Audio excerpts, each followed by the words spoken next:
the reality of suffering is certain. I mean, what do you accept as evidence above all else? That's a good question. That's a hard question. But I would say pain is up there. It's very difficult not to believe in the reality of your own pain. It's somewhat easier not to believe in the reality of other people's pain. That's not so easy either, you know. But it's your pain seems to be undeniably real. And so it does beg a question, which is, you know, if pain is undeniably real, is that which overcomes pain even more real? And I think that's, in some sense, that's the idea that lurks behind the idea of the resurrection. I mean, I was going to tell a story during this lecture today, although there wasn't really a place for it, but maybe this is a good place for it. I'll tell you something else I've been thinking about, which really knocked me for a loop, let's say, which I probably still haven't really recovered from. So a long while back, I had planned to do a series on Exodus. I did a biblical series on Genesis, which people seem to appreciate, which I found extremely useful. It was quite a privilege to have the time and the space to walk through those books and try to understand them first psychologically, and I like to speak about things psychologically before I would ever dare to speak about them religiously. I think you leave that for last resort in some sense. I was thinking about some of the ideas that I talked about today, you know, about the Bible being the foundation of the lens through which we look at the world. We have this idea that the Bible is a living text. And, you know, if we embody it, then it's a living text. That's actually accurate. And I think to the degree that we're avatars of the Judeo-Christian tradition, that we do embody it for better or for worse. And we're stuck with that, or blessed by it, or both. The reason I didn't tell you the story was because I didn't know how to weave it into the theme that I was developing tonight, but it's relevant to the theme of suffering and what might, the reality of suffering, and perhaps what might be more real than suffering. So I'll tell you the story. Hopefully I can do this reasonably briefly. When Moses is leading the Israelites through the desert, I'm very compelled by that story. You know, so for example, one of the things that's really interesting about it is that the story begins with a tyrannical state, and then it's the Spirit of God that leads the Hebrews. Maybe it's the Spirit of God that characterizes the Hebrew longing for freedom. And that's kind of an interesting idea, you know, psychologically. You think that, what's the Spirit of God? The Spirit of God is that which manifests itself within you in opposition to tyranny. Could be, you know, that's not a bad idea. It's quite an idea. It's a remarkable idea. And maybe it's true. It's certainly the case that that's how God is presented in that story, and in many other ways, but that being paramount above all. And you know, there's another corollary to that, which is, well, we shouldn't be subjects of tyranny if we're children of God, if we're Israel, and Israel means we who struggle with God. It's not appropriate for us to be subject to tyranny. And that's interesting too, because I think we sort of accept that idea at face value in the West. Is that, yeah, slavery is wrong. Obviously. It's like, it's not so bloody obvious, these things. You know, one of the things that I'm really curious about in relationship to the postmodern types who make group membership the sine qua non of existence is, why is slavery wrong? Exactly. It's like, if we're all groups and one group lords it over another, it's like, that's not wrong, it's just tough luck for the oppressed group. There's no wrong there, because it's only wrong if we're sovereign individuals, right, with some intrinsic worth, who are not to be subject to arbitrary tyranny. That's when it's wrong, and you have to accept all those other axioms before you get to say anything about slavery being wrong at all. Otherwise, it's just, hey, like Marx pointed out, it's just brute economics. And so you can make a moral judgment about that if you want, but what's your criteria for saying that it's wrong? You know, and of course that would upset people on the radical left who want to presume that it's intrinsically wrong without having to presume all the things that you have to presume to make it intrinsically wrong, and without even noticing that that's just a sleight of hand. In any case, so that's part of that biblical narrative too. We're not the sorts of creatures who should be subject to tyranny. And then the tyranny might be, well, is it the tyranny of a state, or is it the tyranny we impose on ourselves? And I would say probably both. Why not both? The story could be referring to both. We tyrannize ourselves with our own presuppositions all the time. And then you might ask yourself, why? Why don't we just give up our tyrannical presuppositions? You know, because they're not worthy and they're oppressive, but we don't give them up, and we often celebrate them. And I think the story has an answer for that too, because it's out of the tyranny into the desert. It's like, is that better or worse? How about worse? And so what if it's the case that even to escape from the tyranny of your own presuppositions, that you don't go from the tyranny to the promised land, you go from the tyranny to the desert? And who the hell, excuse me, wants to do that? And the answer is no one with any sense. It's like, hey, I'll just keep the tyranny, thank you very much. At least I know where everything belongs there. And fair enough. I mean, this is a very serious question, and it's an open question in the Exodus narrative, whether the desert is worse or better than the tyranny. And so, and you know, you see this in the real world. Lots of people in the Soviet Union pined for the days of Stalin. So I read a book once that was reminiscences of a extermination camp written by the guards, the good old days. You know, so I don't think there's a tyranny that's so brute that we can't long for it if it's been shattered. And so that's quite something, all that packed up in that story. Anyways, so the Israelites are out in the desert, and they're there for 40 years, and you might think, well, what kind of leadership do they have? It's not that big a desert. And the answer is, yeah, but you know, the desert after a tyranny, that's no bloody joke, and maybe it takes 3 generations to get through it. And that's possible. And so there's all that. And then the Israelites are wandering around in the desert, and what happens? Well, the same thing happened to them as is happening to us. They're worshiping false idols, and they're tempted. And it's no wonder they're tempted, because, well, they're in the desert. It's like it's not going so well. It's no wonder they're having a crisis of confidence, you know, and maybe they're pining for the old days, and they're not so sure that the God who informed them that being the subjects of tyranny was wrong, because now here we are in the desert. And so they lack faith. And it's understandable. But despite it being understandable, and this is one of the harsh things about the story, what does God do when he hears their complaints?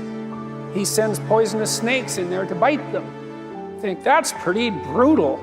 You know, and that's the sort of thing that makes the technical atheist type sort of recoil about conceptions of God in the Old Testament. It's like, it's not exactly what you'd expect in some sense from an all-merciful being. It's like, you got these poor Israelites. First of all, they were in the tyranny. Then they had to go across the Red Sea. Now they've been wandering around in the desert, and that's not good. And so your best solution is to send a bunch of snakes in to bite them? But you think, well, you know, even if you're in the desert after a tyranny and you lose faith, then the snakes are going to bite you, right? Because that's what happens. Because if you're in, you know, a little analog of hell and you lose your faith, is that going to make it worse or better? And the answer is, well, I have reason to lose my faith. It's like, fair enough. That isn't the question. The question is, what happens if you lose it? Or you start looking for faith in the wrong directions. And the answer is, hell gets a little deeper. That's one of the things that really frightened me. I spent a lot of time studying atrocity, and I realized on a metaphorical level that the reason hell is a bottomless pit is because no matter how bad it is, there is some bloody stupid thing you can do that will make it worse. And that's right, you know, and that's a terrifying realization to really understand that. And so, okay. poisonous snakes. And so now the Israelites are not only lost, but they're being bitten by venomous creatures. And there's an echo of the snake in the Garden of Eden in that story. And so finally the Israelites, they get kind of tired of being bitten by the snakes. And they go to Moses and say, you want to have a chat with God because you seem to be in there fairly tight with him. How about you get him to call off the snakes and maybe we'll behave a little better. How's that for a deal? And Moses says, okay, I'll see what I can do. And he goes and has a chat with God, which is no trivial matter. And God doesn't do what you'd expect, because what you'd expect, like, and this would even work in terms of making it a comprehensible narrative, you'd think, okay, all right, guys, you've been bit enough, no more snakes. But that isn't what happens. And I think the reason that it doesn't happen is because there's no getting rid of the snakes. I think that's also why there's a snake in the Garden of Eden, is there's just no getting rid of the snakes. You have to learn to contend with them. It's more that. Or maybe it's better to learn to contend with snakes than it is to inhabit a world where there's no danger. Maybe it's something like that. I don't know. Anyways, God says something extremely surprising and very interesting from the perspective of a clinical psychologist. He tells Moses to cast snake in bronze and to raise it up on a staff. And the staff seems to me to be a reference to the staff of Moses. And that staff of Moses is something like the thing you put in the ground to orient yourself with. It's the staff of God too, and it's sort of like an axiom. And maybe it's like the tree of life. It's like, here I stand. It's a center point. It's all of that. In any case, you put the snake up on the staff. That's also the symbol of healing, right? The physician symbol of healing, the staff with the snakes. And so it is a symbol of transformation, and partly that's because snakes shed their skin and are reborn, and so they're viewed as agents of transformation. And so that's all lurking in that symbol. And then God says, get the Israelites to go look at the snake on the staff, and then the poison won't poison them anymore.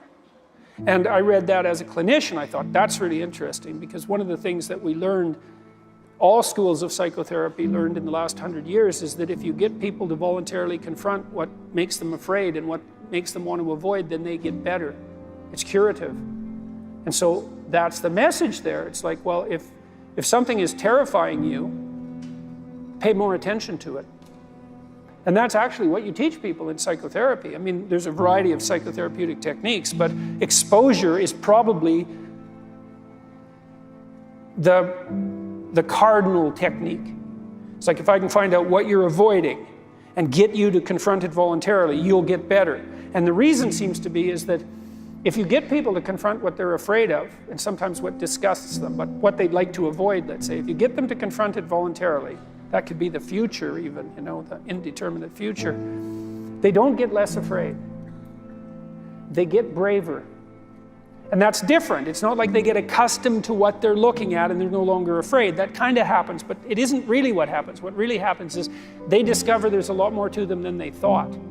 And so they're not as easily intimidated then. And so if you run a clinical client through a session of exposure therapy, maybe they're afraid of an elevator or something like that, you get them so they'll go in the elevator, then sometimes they're often women, because women have anxiety disorders more often than men.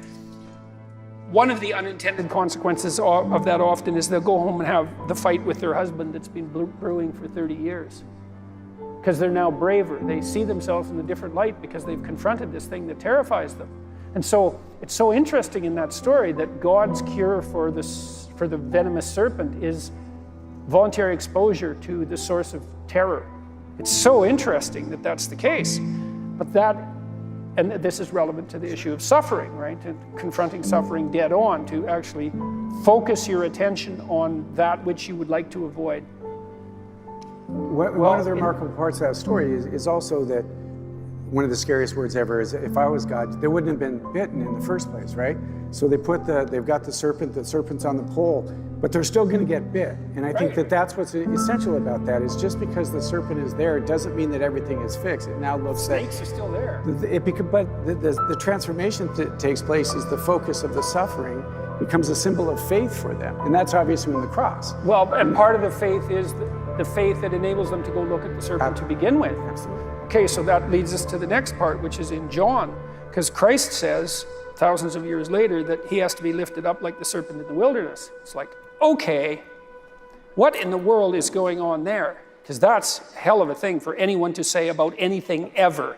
And it's right, because what does that mean? Why would the Son of God compare himself to a serpent, and why that particular serpent and that serpent in the wilderness? And I knew this old idea that lurks in all sorts of stories, in this corpus of stories that I talked about. You know, there's an idea that the hero rescues his father from the belly of the beast. That's a very, very old idea. And what that seems to mean to some degree is that if you look into the abyss, then that reacquaints you with the wisdom and possibility of your tradition. It's something like that. It forces that. It forces a maturation and a recognition of what's fundamentally important, that confrontation with what's terrifying. Well, so Christ says he has to be lifted up like the serpent in the wilderness. I thought, what does that mean? I thought a lot about the relationship between the serpent in the Garden of Eden and the idea of Satan, because there's an association there between those two ideas, and that's a very strange association too, because there's nothing in the biblical story in Genesis that indicates that the serpent is Satan. Like that's an idea that aggregates across hundreds of years or thousands of years, that equation. And I tried to think that through. I thought, well, the snake is the thing that threatens us, and that's true biologically. We're wired to be afraid of serpents, especially poisonous ones, and they've been in an antagonistic relationship with mammals for like 60 million years, very long time. But in some sense, the idea of Satan is, he's the ultimate in serpents. And so that's why that equation is drawn across time. It's like, well, what threatens you? Well, snakes. Yeah, they're pretty nasty. Well, there's snakes, and then there's, well, the origin of snakes. So maybe you conquer a snake, and that's one thing, and maybe the next thing is you go out and you find nests of snakes and you root them out. But then there's the snakes that are in the hearts of your enemies. That's a harder snake to deal with. And then there's the snake that's in your heart, and that's the hardest snake to deal with, right? And that's where the equation between the serpent and Satan comes, because the worst of all snakes is the serpent in your own heart.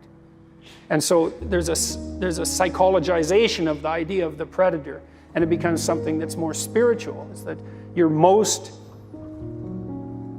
vulnerable to the worst impulses within you, right? That's the worst predator. Okay, so there's the idea of the concretization of the idea of the serpent becoming psychologized up into this figure of the adversary himself, and that abides within you. Analogously, perhaps, is this reference that Christ makes to himself in relationship to the snake. Because I thought, well, what's the passion? If the snake is what you're afraid of, in this concretized sense, then the passion is the sum total of all possible fears.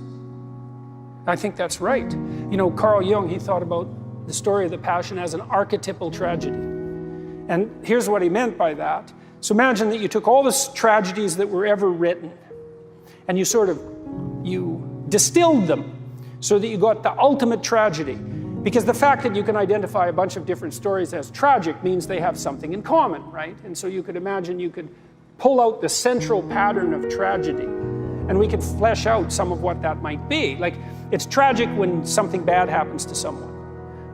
Well, what if they deserve it? Okay, well then it's not so tragic. It still might have an element of tragedy, but it's really tragic if something really terrible happens to someone who clearly doesn't deserve it. So what's the most tragic story? Well, it's the worst possible thing happening to the person who least deserves it. Well, that's core to the Passion story, that's for sure, right? Because not only is Christ innocent, he's not merely innocent, he's also good. And not just good, he's as good as it gets. And yet, his life is the tragedy of the Passion is the worst of all possible punishments visited upon the least deserving person. But it's way worse than that. That just barely begins to scrape the surface, because it's torture and a terrible torture, because the Romans designed crucifixion to be a terrible torture, like consciously. And so it's tragedy at the hands of your fellow man, and your fellow man motivated by the spirit of Cain in the most fundamental sense. How can I inflict the most misery possible in the shortest period of time, let's say, subject to that, at a young age, with foreknowledge, as a consequence of betrayal by your best friend at the hands of a mob of your own people who are simultaneously under the thumb of a tyranny that's part and parcel of what's persecuting you, who persecute you knowing you're innocent, not just innocent, but also good, and who choose to punish you instead of punishing someone they know to be criminal. It's all of that. It's like the sum total of all possible fears. And I think that's right. And it's so interesting to me that psychologically, that not speaking religiously to the degree that that's possible when speaking about such things, is that our culture has put at its center an archetypal tragedy. It's as if we're attempting to inoculate ourselves against the catastrophe of life. But what's also so fascinating about the story of the Passion is that the crucifixion is not the end of the story. The end of the story is the resurrection. And so the implication there is the same as the implication of going into the abyss to rescue your father from the belly of the beast. It's like the tragedy isn't the end of the story, the resurrection is the end of the story. And so then you wonder what that means psychologically, because what you see in the psychotherapeutic session, in the psychotherapeutic milieu, is that if you get people to expose themselves to what they're terrified of, being terrified isn't the end of the story. Recovering is the end of the story. And so that begs the question is like, well, to what degree are we capable of bearing suffering and prevailing? And the answer might be to the degree that we're capable of confronting it forthrightly. And that might actually just be true. And you think, well, how could it be otherwise in some sense? Like, what's going to call the best out of you if it isn't what's most challenging? Because it's not that easy to get the best called out of you. It's not going to just happen because someone rings your doorbell, right? You have to be shook to the core before you're going to undertake what's necessary to make the sacrifices that are required to put you in alignment. That doesn't happen with no reason. So are you grateful for your suffering as a consequence of that? I don't know. That's a high standard, man. That's a high standard.